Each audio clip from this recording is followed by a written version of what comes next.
மழைக்கு பின் தோன்றும் காளான்கள் போல் ஒரே ஆண்டில் சாந்தோம் கடற்கரை அருகே தென்னந்தோப்பாக பரவி கிடந்த அந்த பூமியில்தான் எத்தனை வீடுகள், கடைகள், பங்களாக்கள்.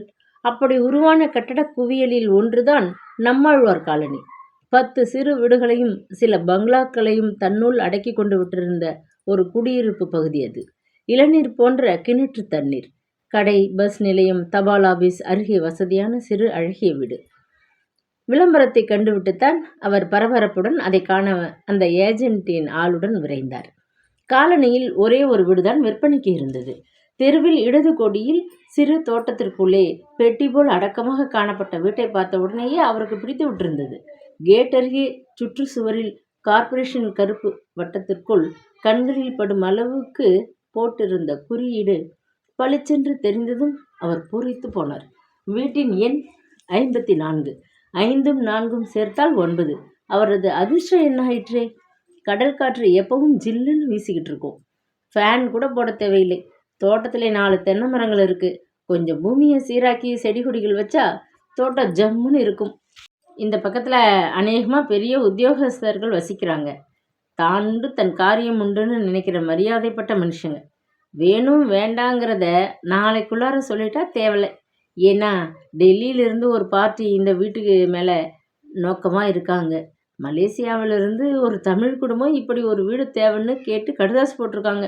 ஏஜென்ட்டினால் அடக்கி கொண்டே போனான். பூட்டை திறந்து வீட்டை சுற்றி காட்டினான். தோட்டத்தை போன்று வீட்டிற்குள்ளேயும் சரி செய்ய வேண்டிய வேலைகள் பல இருந்தன. குழாய்களில் நீர் சொட்டி கொண்டிருந்தது. கழிவறையில் தண்ணீர் தொட்டி வேலை செய்யவில்லை. கிணற்று நீரை உபயோகிக்கும் முன் தூர்வாரி சுத்தம் செய்ய வேண்டியிருந்தது. செப்பனிட வேண்டிய பல வேலைகள் இருந்தன. சென்னையிலே இப்பொழுது அவருக்கு அவசியமாக தேவை தங்குவதற்கு ஒரு வீடு. பாண்டுரங்கன் டிரான்ஸ்போர்ட்டில் அவர் வேலைக்கு அமர்ந்து ஓராண்டுக்கு மேலாகிவிட்டது. அதற்குள் 3 இடத்துக்கு குடிபெயர வேண்டிய நிலை ஏற்பட்டு விட்டது. முதல் வீட்டில் 2வது மாத தொடக்கத்திலேயே வீட்டை காலி செய்ய சொல்லி வீட்டுக்காரன் நிர்பந்தம் செய்தான். வம்பு வழக்கு என்றாலே காததோறும் ஒதுங்கிவிடும் ஆசாமி வாகீசன். அடுத்த வீட்டில் 6 மாத வாசம். அந்த பகுதியையே விலைக்கு வாங்கியவன் அந்த வீடுகளை இடித்து புதிதாக ஒரு ஷாப்பிங் காம்ப்ளெக்ஸ் கட்ட முனைந்து விட்டான். மறுபடியும் காலொடிய 3வதாக வசிக்க வீடு தேட கிளம்பிய போதுதான் சொந்தமாக வீடு என்ற ஆசை அவரை துரத்தியது. நம்மாழ்வார் காலனியில் கிடைத்த அந்த 54வது எண் குடிசையாக இருந்தாலும் அதையே சொந்தமாக்கி விட வேண்டும் என்ற உறுதியோடு வந்திருந்தார். சமையலறை அலமாரி கொக்கிகள் இல்லை. இதெல்லாம் சில்லறை பழுதுகள். எனக்கு தெரிந்த ஒரு ஆள் இருக்கிறான். ஒட்டு மொத்தமாக வெள்ளையடிப்பதிலிருந்து தோட்டத்து வேலை வரை செய்வான். ஏஜென்ட்டினால் அவரை இன்னும் பல செலவுகளில் இழுத்துவிட முயன்றான். அதையெல்லாம் நான் கவனிச்சுக்கிறேன். வீடு பிடிச்சிருக்கு உறுதியாக சொல்லி உடனடியாக வாங்கிவிட்டார். அக்கா மதுரவள்ளியின் சொத்து முழுவதையும் ஏப்பம் விட்டுவிட்டு வீடு வண்ண பூச்சுடன் நின்றது. சில நாட்களுக்கு பின்னர் ஒரு நாள் மாலை தோட்டத்தை சீர் செய்துவிட்டு ஆள் நட்டுவிட்டு போன பூஞ்செடிகளை மேற்பார்வையிட்டபடி அவர் உலாவினார். அலுவலகத்திலிருந்து உடைமாற்றி கொண்டு தேநீரை அருந்திவிட்டுத்தான் தோட்டத்தை சுற்றி பார்வையிட்டு கொண்டிருந்தார். பாரத் வீட்டுக்கு வர இரவு மணி 8 ஆகிவிடும். அவருக்கு தெரியும். நுங்கம்பாக்கத்தில் இருந்த மருத்துவமனைக்கு அவன் தனது ஸ்கூட்டரில் தான் போய் வந்து கொண்டிருந்தான். புது வீட்டிற்கு குடி வந்த மறுநாள் நல்ல மழை. அவன் தொப்பலாக நனைந்தபடி ஸ்கூட்டரிலிருந்து இறங்கியதைக் கண்டு பதைபதைத்து போய்விட்டார். வைத்தியருக்கு கார் ஒரு போகப் பொருள் அல்ல. அவசரமாக ஆஸ்பத்திரிக்கு விரைய அது தேவையான வாகனம். ஆனால் அவரது பொருளாதாரம் அதற்கு இடம் கொடுக்கவில்லை. அவரது சம்பாத்தியமும் அவனுக்கு கிட்டிய சம்பளமும் தான். இருந்த பணம் தற்போது வீட்டை வாங்கியதில் கரைந்துவிட்டது. இன்னொரு பெரிய செலவிற்காக பணம்? யோசித்தபடியே அவர் மெல்ல கேட் அருகே வந்து அதன் மீது சாய்ந்தபடி தெருவை பார்த்தார். அது சமயம் சாலையிலிருந்து ஜாமான்களை தாங்கிய ஒரு லாரி தெருவிற்குள் நுழைந்தது. தெரு முகப்பிலே தோட்டத்திலிருந்தும் கம்பீரமாக எழுந்து நின்ற அந்த பெரிய பங்களாவின் முன் நின்றது. சாயங்கால வேளையில் அவர் தினசரி கொஞ்சம் நடந்து போவதுண்டு. புது வீட்டிற்கு வந்ததும் கடற்கரை சமீபத்தில் இருப்பதை கண்டுகொண்டார். இருட்டுவதற்கு முன்பு ஒரு நடை கடற்கரை வரை மெல்ல நடந்து சென்று வருவதை மிகவும் ரசித்தார். மறுநாள் சமையலுக்கு காய்கள் வாங்க போன சங்கரன் இன்னமும் வரவில்லை. அவன் இல்லாத வீடு அமைதியில் மூழ்கி கிடந்தது. அவன் வரவிற்காக காத்து கொண்டு அவர் தெருவை வேடிக்கை பார்த்து கொண்டு இருந்தார். ஜாமான்களை நிறைத்து கொண்டு வந்த அந்த லாரி அவரைப் போலவே தெருவில் இருந்த மற்ற வீட்டவர்களின் ஆவலையும் தூண்டிவிட்டிருந்தது. சர்ரென்று ஜன்னல் திரை அகற்றப்படும் ஓசை. எதிர்வீட்டு மாடியில் ஒரு தலை தெரிந்தது. மழையில் அழுந்தி கிடந்த கண்ணாடி ஜன்னல் கதவை யாரோ தட்டி திறக்கும் ஒலி. வாசலில் வந்து வராந்தாவில் நின்று கொண்டு இடுப்பில் கை வைத்தபடி ஒரு இளம்பெண் லாரியிலிருந்து இறக்கி வைக்கப்படும் ஜாமான்களை வேடிக்கை பார்த்தபடி நின்றாள். பெரிய ஃப்ரிட்ஜ் டோய், டெலிவிஷன் செட், ஃபாரின் போல இருக்கு. இது என்ன வாஷிங் மிஷினா? கள்ளிப்பெட்டிக்குள்ளே என்னடா இருக்கு? கத்தி கூச்சலிட்ட சிறுவர்கள் சிலர் சர்க்கஸ் யானையை சூழ்ந்து கொண்டது போல லாரியை சூழ்ந்து கொண்டு விட்டனர். நகர்ந்து போங்கடா பசங்களா, ஜாமான்கள் ஏதாவது தலை மேலே விழுந்து தொலைக்க போகிறது என்று அதட்டுவது போல் அருகில் வந்து உற்று பார்த்துவிட்டு ஒரு பாட்டியம்மாள் தன் மேல் புடவையை இறுக்கி மூடிக்கொண்டாள். இத்தனை நாளாக பூட்டி இருந்தாங்க. ஆமாம், இப்போ யார் வராங்களாம்? முகவாயில் கை வைத்து கொண்டு நின்றாள் 3வது வீட்டு வேலைக்காரி. லாரியிலிருந்து குதித்த ஆட்கள் ஜாமான்களை விரைவாக உள்ளே கொண்டு சென்றனர். டிரைவர் சுற்றிலும் நின்று வேடிக்கை பார்த்தவர்களை விரட்டிவிட்டு ஒரு பீடியை பற்ற வைத்து பிடித்தபடி சுற்றுச்சுவர் மீது சாய்ந்தபடி நின்றான். மின்னலாக ஜாமான்கள் உள்ளே நுழைந்து மறைந்தன. எங்கேயோ ஒரு குட்டி நாய் குரைக்கும் சப்தம் கேட்டது. அவர்தான் கடைசியாக அந்த காலனிக்கு குடி வந்திருப்பவர் என்று எண்ணிக்கொண்டிருந்தார் வாகீசன். இப்பொழுது அவருக்கு அடுத்தபடியாக அந்த அட்டகாசமான பங்களாவுக்கு வந்திருப்பது யாராக இருக்கும்? அந்த காலனியிலேயே அந்த பங்களா தான் மிக பிரமாதமாக கட்டப்பட்டிருந்த கட்டிடம். 4 லட்சத்துக்கு மேல் விலை இருக்கும் என்று இவரது தூரத்து கணிப்பு.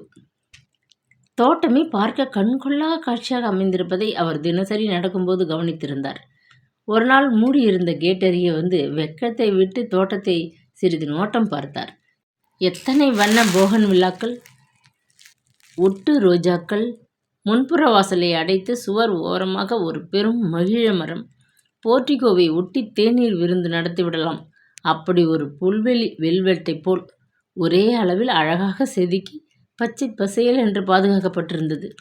பணத்தில் புரளுகிறவன் தோட்டத்திற்கு இத்தனை செலவழித்திருக்கிறான் எண்ணிக்கொண்டு தான் நடந்தார். இப்பொழுதுதான் தெரிந்தது, இத்தனை நாளும் அந்த வீட்டில் யாரும் வசிக்கவில்லை. ஆமாம், இந்த விஷயம் பயல் சங்கரன் கண்களில் எப்படி தப்பியது? வியப்புடன் தமக்குள்ளே லேசாக சிரித்து கொண்டு அவர் உள்ளே திரும்பினார். முகத்தை கழுவி தலைமுடியை சீராக்கி கொண்டு பிரம்பை எடுத்துக்கொண்டார். சங்கரனிடம் அவருக்கு பிடிக்காதது எத்தனையோ இருந்தன. அவருக்கு பிடித்த சில நல்ல வழக்கங்களும் அவனுக்கு உண்டு. சொன்ன நேரத்துக்கு திரும்பிவிடும் ஒரு நல்ல பழக்கம் அவனிடம் இருந்தது. காய்களை வாங்கி கொண்டு கடைத்தெரு வரை போய்விட்டு 6 மணிக்கு வந்து விடுவதாக சொல்லிவிட்டு போனவன் சரியாக 6 அடிக்க 2 நிமிடங்கள் இருக்கும்போது கேட்டை திறந்து கொண்டு உள்ளே வந்தான். கையோடு கொண்டு வந்த கட்டு கீரையை சாப்பாட்டு மேஜை மீது போட்டான். காய்கள் கொண்ட பையை அருகில் வைத்தான். பின்பக்கம் சென்று கை கால்களை கழுவி கொண்டு உள்ளே வந்தான். அந்த பெரிய பங்களா இப்போது கை மாறி போயிடுச்சுங்க. அதை யாரோ ஒரு அம்மா வாங்கியிருக்காங்க. இன்னும் 4 நாளில் அவங்க பம்பாயிலிருந்து வர்றாங்களாம். அவங்க ஜாமான்களை எல்லாம் முதல்ல கொண்டு வந்து வச்சு ஆளுங்க ஒழுங்காக்கிட்டு இருக்காங்க. கீரைக்காய்களுடன் தான் கொண்டு வந்த ஊர்வம்பை அவிழ்த்து போட்டான் சங்கரன். ஆரம்பிச்சிட்டியா? போய் வேலையை பாரு, உத்தரவிட்டபடி அவர் வெளியே கிளம்பினார். கேட்டை சாத்தி கொக்கியை போட்டுவிட்டு பிரம்பை கையில் வீசிக்கொண்டு மெல்ல நடந்தார். வந்த சில தினங்கள் தான் அந்த தெருவிற்கு அவர் புது மனிதராக இருந்தார். சிலர் அவரை அவ்வப்பொழுது வேடிக்கை பார்க்க மெல்ல வாசல் பக்கம் வந்து எட்டி பார்த்தனர். 54ஆம் நம்பர் வீட்டுக்காரரை பற்றி ஓரளவு தெரிந்து கொண்டதும் அவர் தெருவுக்கு பழைய மனிதராகி விட்டிருந்தார். Good evening uncle. எதிரே சைக்கிள் விட்டுக்கொண்டு விரைவாக வந்த வாண்டு பயல் வணக்கம் தெரிவித்தான். Good evening Sunny. சிரித்து கொண்டே அவர் நடந்தார். ஜாமான்களை இறக்கிவிட்டு லாரி போய்விட்டிருந்தது. அந்த வீட்டின் கேட்டுகள் அகலமாக திறந்து வைக்கப்பட்டிருந்தன. நடந்தபடியே மெல்ல உட்பக்கம் பார்வையை பரவ விட்டார். சங்கரனை சொல்லப் போவானேன். அவருக்கும் அறியும் ஆவலில் மண்டை வெடித்தது. அந்த அழகான பெரிய பங்களாவுக்கும் தோட்டத்திற்கும் சொந்தக்காரியாக யாரோ ஒரு பெண்மணி வரப்போகிறாளாமே. அவரது பார்வை கேரேஜில் நிறுத்தப்பட்டிருந்த வெள்ளை நிற ஃபாரின் கார் மீது படிந்தது. லொல் லொல் என்று குறைந்தபடி புல்தரையில் ஓடிய பொமரேனியன் குட்டியை பார்த்தார். கார், பங்களா, டெலிவிஷன், சோபா, நாற்காலிகள், இத்துடன் கூட விளையாட ஒரு பொமரேனியன். கட்டாயம் வரப்போகிறவள் ஒரு பிரபல சினிமா நடிகையாக தான் இருக்க வேண்டும். சரிதான், சங்கரனுக்கு இனி சமையல் அறையில் வேலை ஓடாதே. பயல் பந்தாக ஓடிக்கொண்டிருப்பானே கிசுகிசுகளை சேகரிக்க. ஒரு சமயம் வருகிறவள் ஒரு பெரிய வியாபார நிறுவனத்தின் தலைவியாக இருக்கலாம். ஏன் கூடாது? தமிழ் பெண்ணா வடதேசத்தவளா? எண்ணியபடியே சாலைக்குள் மெல்ல நடந்து கடற்கரைக்கு வந்தார். கடலை பார்த்தபடியே அவர் மணல் மீது சிறிது நேரம் தனிமையில் அமர்ந்து கொண்டிருந்தார். எனக்கு என்னென்னவோ நினைப்பு. பட்டுப்புடவை, நகைகள், வீடுகள் என்று எத்தனையோ இளமையான ஆசைகள். ஆனா இப்ப கிடைச்சது? அடுப்படியிலிருந்து வெண்கல சோற்றுப்பானையை நங்கென்ற ஓசையுடன் இறக்கிவிட்டு விசும்பி அழுத அவளின் நினைவு ஏன் இப்போது அவருக்கு ஏற்பட வேண்டும்? வெடுக்கென எழுந்து மணலை உதறிவிட்டு அவர் வீட்டை நோக்கி நடந்தார். துன்பத்தின் சுமையிலே நெஞ்சு கனத்தது. ஆண்டுகள் எத்தனை ஆனால் என்ன? சிலவற்றை மறக்கவே முடிவதில்லையே. காலத்தாலும் அழிக்க முடியாத ரணங்கள். அவர் கட்டையுடன் தான் அழிந்து போகப் போகிற கசப்பான நினைவுகள். அவர் திரும்பும் முன் நன்றாக இருட்டிவிட்டது. தெருவிற்குள் நுழைந்தவர் அவரையும் மீறிய ஆவலில் பங்களா பக்கம் பார்வையை ஓடவிட்டார். தோட்டத்து புல்வெளி மீது நில ஒளியை கக்கிய ஒரு பெரிய முட்டை விளக்கு கம்பத்தில் எரிந்து கொண்டிருந்தது. யாரோ வந்து உட்கார்ந்து கொள்ளப் போகிறது போல் 2 பிரம்பு நாற்காலிகளும் ஒரு சிறு மேஜையும் தயாராக புல்வெளியில் போடப்பட்டிருந்தன. மாடி கைப்பிடி சுவற்றில் கிரில் ஓட்டை வழியே மூக்கை விட்டுக்கொண்டு பொமிரேனின் சின்ன குரலில் மெல்லமாக குறைத்து கொண்டிருந்தது. தோட்டத்திலே அங்கும் இங்கும் காக்கி சட்டை தரித்த வேலையாட்கள் நடமாடி கொண்டிருந்தனர். கேட் அருகே ஒரு கூர்க்காவின் தலை தென்பட்டது. வீட்டுக்காரி கட்டாயம் மேல் மட்டத்தைச் சேர்ந்தவள்தான். ஆமாம், நான் ஏன் கவலைப்பட வேண்டும்? சங்கரன் இன்னும் சில நாட்களில் விவரங்கள் அனைத்தையும் சேகரித்து கொண்டு வந்து விடுவான். ஓய்வு இருந்தால் அவர் கொஞ்ச நாட்களில் நம்மாழ்வார் காலனிவாசிகளின் யார் எவர் என்ற புத்தகமே தயாரித்து வெளியிட்டு விடலாமே. பயல் அத்தனை சுட்டி. உள்ளே நுழைந்தபோது பார்த்தார். சங்கரன் மீது மருந்து வாசனை குப்பென்று வீசியது. அவர் வாயை திறக்கும் முன் அவன் ஒப்புக்கொண்டு விட்டான். ஐயா, அந்த வீட்டு ஜாமான்களை இருக்கும்போது ஆட்களில் ஒருத்தன் கையில் கள்ளிப்பேட்டியிலிருந்த ஆணி குத்தி காயமாயிட்டது. ஒரே ரத்தம். இந்த பக்கம் டாக்டர் யாராவது இருக்காங்களான்னு தேடிக்கிட்டு டிரைவர் நம்ம வீட்டு வாசலில் தொங்கிக்கிட்டு இருக்கிற சின்னையா போர்டை பார்த்துட்டு வந்துட்டான். எனக்கு உடனே நினைப்பு வந்துட்டது. குளியலறையில் டாக்டர் சில மருந்துகளை வாங்கி வச்சுருக்கார் இல்லையா? முன்ன ஒரு வாட்டி நம்ம வேலைக்காரி காலில் கண்ணாடி குத்திட்ட சமயம் அவர் எடுத்து போட்டதை நான் பார்த்துக்கிட்டே இருந்தேன். அதே மருந்தை பஞ்சில் துவைச்சி காயத்தில் வச்சு பிளாஸ்டரி போட்டு அந்த ஆளை அனுப்பிட்டு கையை கழுவி கொண்டு வரேன். நீங்களும் வந்துட்டீங்க. கோபமும் சிரிப்பும் தாங்க முடியாத நிலையில் தவித்தார் வாகீசன். சமையலை விட்டு இப்போ நீ டாக்டர் ஆயிட்டியா? பேஷ். இதே போக்கில் போனால் நர்சிங் ஹோமுக்கு போக முடியாமல் போயிட்டா நீயே போய் எல்லார் வயிற்றையும் கிழிச்சு மூடிட்டு வந்துடுவ. அருவாமணியை வச்சுக்கிட்டே நீ அருவா பண்ணிடுவ போல இருக்கே. அதிக பிரசங்கி, படுவா ராஸ்கல், போடா உள்ளே. போய் சோப்பு போட்டு கையை நல்லா கழுவிக்கிட்டு சாமிக்கு விளக்கேற்ற எல்லாம் கொண்டு போய் வை. உறக்கா அதட்டினார்.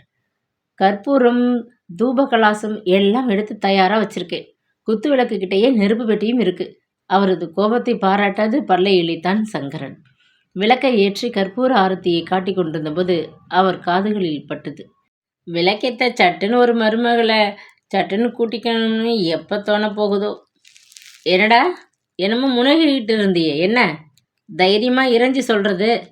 மிரட்டி கொண்டு வெளியே வந்தார். அன்று வந்த பத்திரிகைகளை அடுக்காக சுமந்து கொண்டு வந்த முன்னரை மேலே கிடந்த முக்காலி மீது வைத்து மின் விசிறியை சுழல விட்டான். டம்பரில் மோரை நிறைத்து வந்து அருகே வைத்தான். வெண்பொங்கலும் சட்னியும் உங்களுக்கு செய்து வச்சிருக்கிறேன். டாக்டருக்கு பிரெட்டுடன் தொட்டுக்க டொமாட்டோ சட்னி, உருளைக்கிழங்கு ரொட்டி வச்சிருக்கிறேன். சாப்பிட இப்போ அவசரமில்லை, பாரத் வரட்டும். உரிமை விட்டு வாகீசன் ஒரு பத்திரிகையை எடுத்துக்கொண்டு சோபாவில் சாய்ந்தார். அந்த வீட்டு எஜமானி நாளன்னைக்கு காலையில் பிளேனில் வராங்களாம். அவங்கக்கிட்ட 2 கார் இருக்காம். ஒன்று வெள்ளை பென்ஸ், இன்னொன்று பியட். அம்மாவே சில சமயம் ஓட்டிக்கிட்டு போவாங்களாம். பாவம், போன வருஷம்தான் புருஷன் மாரடைப்பில் போயிட்டாராம். மனம் உடைஞ்சு போய் இங்கே மெட்ராஸ் பக்கம் வந்துட்டாங்களாம். ஏண்டா சங்கரா, நீ எப்போ சமைச்ச? எப்போ இந்த வெம்பெல்லாம் சேகரிச்ச? உனக்கேண்டா ஊர் வெம்பெல்லாம்? ஒரே ஒரு சின்ன கேள்வி, ஐயா கோவிச்சுக்க கூடாது. இப்போ ஐயா பேப்பர் படிக்கிறீங்க, அதில் என்ன இருக்குது? உலக வம்பை சேகரித்து ஒட்டு மொத்தமாக போட்டிருக்காங்க. அதுக்கு ஊர் வம்புன்னு பேர். அண்டை அசல் நடக்கிற காரியத்தை நாமே தெரிஞ்சிட்டா அதுக்கு ஊர் வம்புன்னு பேர். அப்படியா? எனக்கு விளக்கம் சொல்கிற அளவுக்கு பெரியவனாகிட்ட, அதட்டினார் அவர். ஸ்கூட்டர் சப்தத்தை கேட்டதும் பரிவுடன் வாசலுக்கு ஓடி கேட்டை திறந்து வைத்துக்கொண்டு டாக்டர் எஜமானை வரவேற்க தயாராக நின்றான் சங்கரன். ஒரு கணம் பரிவில் உள்ளம் கரைந்து போனார் அவர். வம்பு தும்புகளில் நீந்தினாலும் பையன் நன்றி விசுவாசத்துடன் பாசமும் பொறுப்புமாக பழகுகிறானே, ஒழிகிறான் என்று எண்ணியபடி எழுந்து வாசலுக்கு வந்தார். வெள்ளை நிற ஆஸ்பத்திரி கோட்டுடன் ஸ்கூட்டரிலிருந்து இறங்கிய மகனை பெருமையோடு பார்த்தார். இப்படி பார்த்து பெருமைப்பட அக்கா மதுரவள்ளி இப்போது இல்லையே. மனதில் ஒரு உறுத்தல் ஏற்படத்தான் செய்தது. படுக்கையிலிருந்து எழுந்து உட்கார்ந்து கொண்டான் பாரத். லேசாக இருள் பிரிந்து வெளிச்சம் பரவி கொண்டு வந்த காலை வேளை. பூஜை அறையிலிருந்து தாழம்பூ ஊதுபத்தியின் மனம் வீடு முழுவதும் சுழன்று கொண்டிருந்தது. ஜன்னல் திரையை விலக்கிவிட்டு அருகில் இருந்த மேஜை பக்கம் திரும்பிய போது பார்த்தான்.